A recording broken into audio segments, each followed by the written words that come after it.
Hello friends, standard 10th English medium में आज हम चैप्टर नंबर 6 कालिदास का प्राणी प्रेम उसके विस्तृत यानी कि 4-5 वाक्यों में प्रश्न के उत्तर जो 3 मार्क्स के लिए पूछे जाते हैं और 2 मार्क्स के लिए 2-3 वाक्यों में उत्तर देखेंगे। फर्स्ट, घायल हरिण शावक को बचाने के लिए कालिदास ने क्या क्या किया। अगर आपको चैप्टर याद है तो हरिण शावक जो घायल हुआ था और कालिदास उन्हें बचाने का प्रयास कर रहे थे, तो हरिण शावक जो था यानी कि जो हिरण का बच्चा, उसको बचाने के लिए वो क्या क्या करते हैं। तो उत्तर इस प्रकार आप लिख सकते हैं कि राजपुरुष दंतुल के बाण से घायल होकर हरिण शावक अपनी जान बचाने के लिए कुलाचे भरता हुआ कालिदास की गोद में आ गया था। सबसे पहले तो ये है कि राजपुरुष दंतुल जो एक शौक रखते थे शिकार करने का, वो बाण से एक हिरण शावक को मारने का प्रयास करते हैं और जो हिरण शावक था अपनी जान बचाने के लिए कुलाचे यानी कि जंप लगाता हुआ कालिदास की गोद में आकर गिरता है।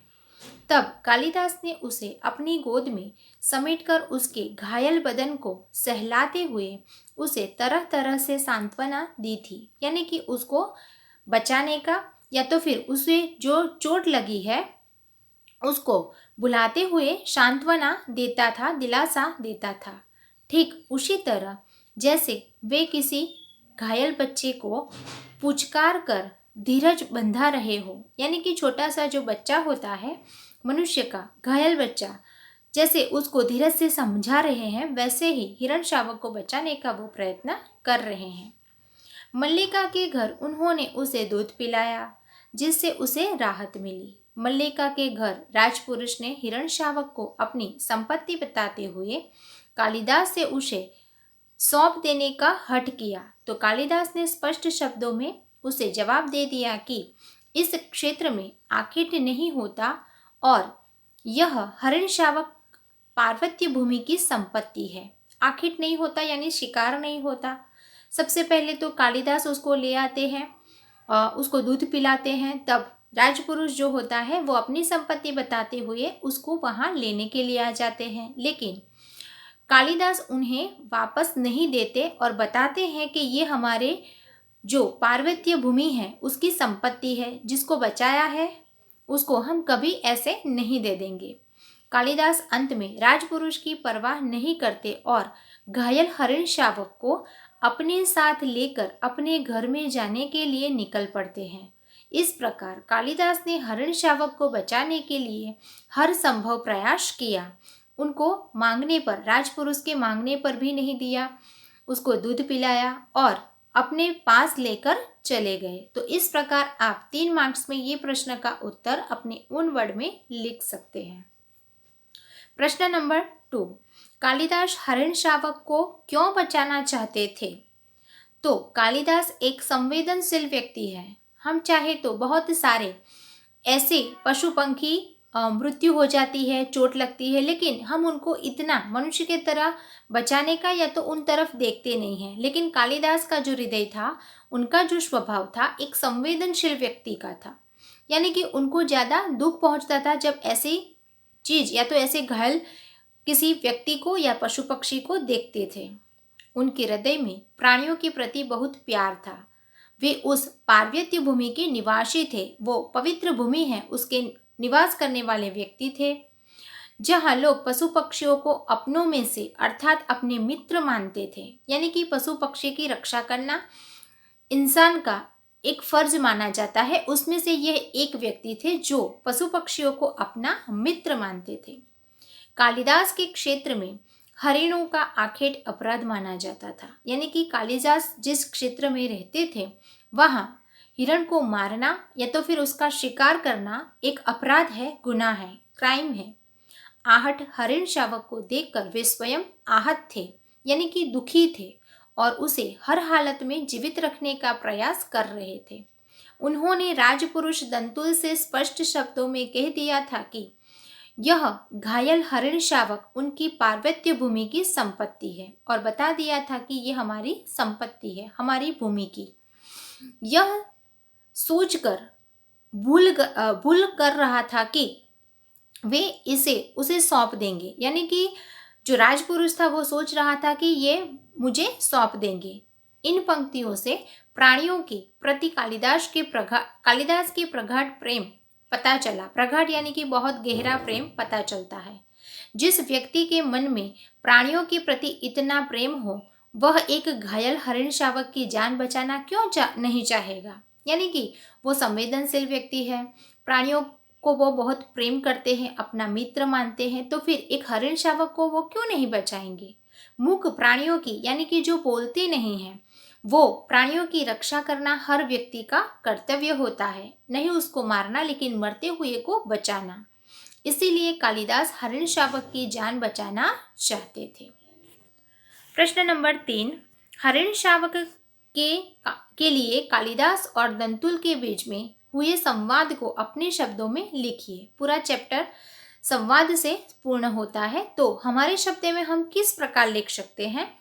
तो राजपुरुष दंतुल के बाण से आहत हरिण शावक को अपनी बाहों में लेकर कालिदास मल्लिका के घर आते हैं। शुरुआत का जो सीन है इस प्रकार है। तभी हरिण शावक के शरीर से टपकती हुई खून की बूंदों के सहारे राजपुरुष दंतुल वहां पहुंचता है। यानी कि जो बूंद गिरती है उससे रास्ता पता चलता है कि यहाँ से वो जो शिकार था उनको लेकर वो व्यक्ति यहाँ से गुजरा है, और कालिदास से हरिण शावक की मांग करता है, और वो खून की बूंदों को ढूंढते ढूंढते कालिदास के यहाँ पहुंच जाते हैं और वहां आकर हरिण शावक को मांगते हैं। इस बात को लेकर दोनों के बीच संवाद होता है। संवाद इस प्रकार का होता है कि दंतुल कालिदास से कहता है कि वे उसके बाण से आहत हरिण शावक उठा लाए हैं। यानी कि जो दुखी या तो फिर जो चोट लगी है उस हरिण शावक को वो उठा लाए हैं। घायल है, आहत मानी जो घायल है उसको उठा कर ले आए हैं, वह उसकी संपत्ति है, इसीलिए वे उसकी संपत्ति लौटा दे। यानी राजपुरुष कहता है कि वो मेरी संपत्ति है और मुझे वो लौटा दो। इसके जवाब में कालिदास कहते हैं कि जिस क्षेत्र में उसने हरिण शावक पर बाण चलाया है उस प्रदेश में हरिणों का आखेट नहीं होता, यानी कि वहां शिकार नहीं किया जाता। वह बाहर से आया है, इसीलिए उसे इस जुर्म के लिए अपराधी नहीं माना जाएगा। यही क्या कम है। यानी कि शुरुआत में जब यहाँ कोई आता है तो शायद उनके नियम और रूल को नहीं जानते हैं, इसलिए आपको अभी अपराधी नहीं माना जाता है। दंतुल फिर कहता है कि अपराध का निर्णय क्या उन जैसे ग्रामीण करेंगे। यानी कि अपने आप को वो बहुत बड़ा मानता है, और बाकी सब जब लोग हैं वो ग्रामीण हैं, उनके विचार ऐसे हैं, तो क्या आप मुझे क्या सजा दोगे, अपराधी मानोगे।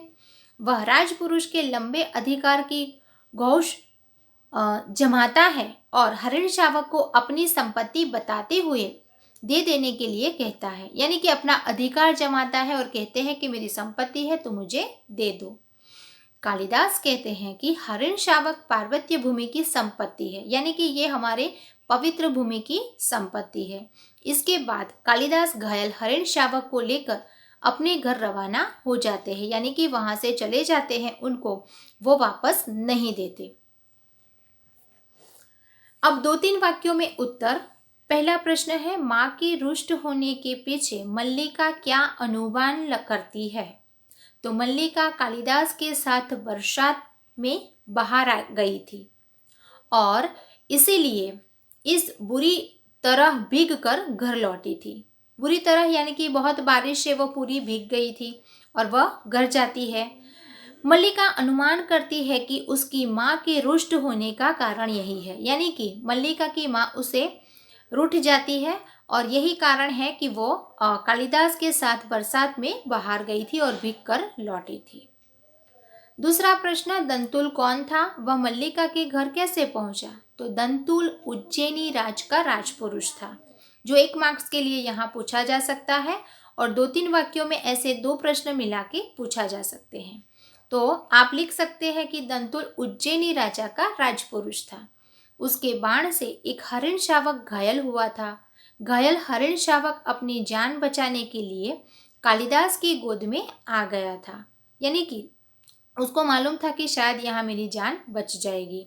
कालिदास उसे लेकर मल्लिका के घर आ गए थे। रास्ते में हरिण शावक के टपकते खून को देखकर राजपुरुष अपने शिकार को खोजते हुए मल्लिका के घर पहुंचा था। यानी कि उस समय जो खून के बूंद गिरे थे, वो बूंद के आधार पर रास्ता ढूंढते ढूंढते राजपुरुष दंतुल शिकार को ढूंढने के प्रयास में मल्लिका के घर आ पहुंचते हैं।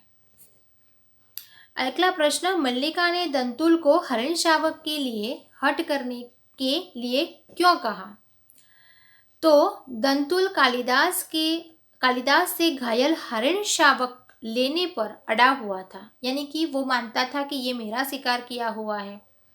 मल्लिका ने दंतुल से कहा कि तुम्हारे लिए घायल हरिण शावक को पाना अधिकार का प्रश्न है, जबकि कालिदास के लिए उसे न देना संवेदना का प्रश्न है। यानी कि दंतुल का कहना था कि मैंने शिकार किया है और ये मेरा अधिकार है, जबकि कालिदास कहते हैं कि ये मेरे संवेदना का प्रश्न है, प्राणी प्रेम है, इसलिए वो नहीं देंगे।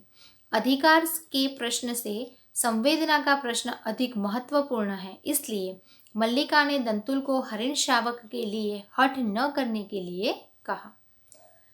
अगला प्रश्न, कालिदास दंतुल को अपराधी न मानने के लिए क्या तर्क देते हैं? तो राजपुरुष दंतुल ने जिस क्षेत्र में हरिण शावक का आखेट किया था, शिकार किया था, उस क्षेत्र में हरिणों को आखेट करना मना था। यानी कि वहां का रूल था कि यहाँ किसी को शिकार नहीं करना है। राजपुरुष दंतुल बाहर से आया था, यानी कि उसको वो रूल का मालूम नहीं था, पता नहीं था, और इसलिए उसे यहाँ के नियम की जानकारी नहीं थी। कालिदास दंतुल को हरिण शावक का आखेट करने के लिए, यानी कि शिकार करने के लिए, अपराधी न मानने के लिए यह तर्क देते हैं। किसी को मालूम ही नहीं है वहाँ का रूल क्या है, नीति नियम क्या है, तो वो सजा के पात्र नहीं है, ऐसा कालिदास का मानना था। दंतुल फिर भी अपना अधिकार वो जमाने के लिए उससे संवाद में ये बातें चीतें करता है। 5th, उज्जैनी की राज्यसभा कवि कालिदास का सम्मान किस तरह करना चाहती है? तो उज्जैनी की राज्यसभा का प्रत्येक व्यक्ति ऋतु संहार के लेखक कवि कालिदास को जानता है। सम्राट ने स्वयं ऋतु संहार लिखा है और उसकी प्रशंसा की है, इसलिए उज्जैनी की राज्यसभा कवि कालिदास को राजकवि का सम्मान देकर उन्हें सम्मानित करना चाहती है। कवि कालिदास की बात आपने 9th में देखी होगी कि किस प्रकार वो अपनी भविष्य को बनाते हैं। एक चैलेंज के बदले में वो किस प्रकार ऐसे राजकवि बन जाते हैं, तो वो सम्मान मिलता है राजकवि का और वो सम्मानीय करना चाहती है। तो इस प्रकार चैप्टर 6 के क्वेश्चन आंसर हमने देखे, जो आप वीडियो लेक्चर के द्वारा अच्छी तरह से समझ कर रेडी कर सकते हैं। Okay, thank you.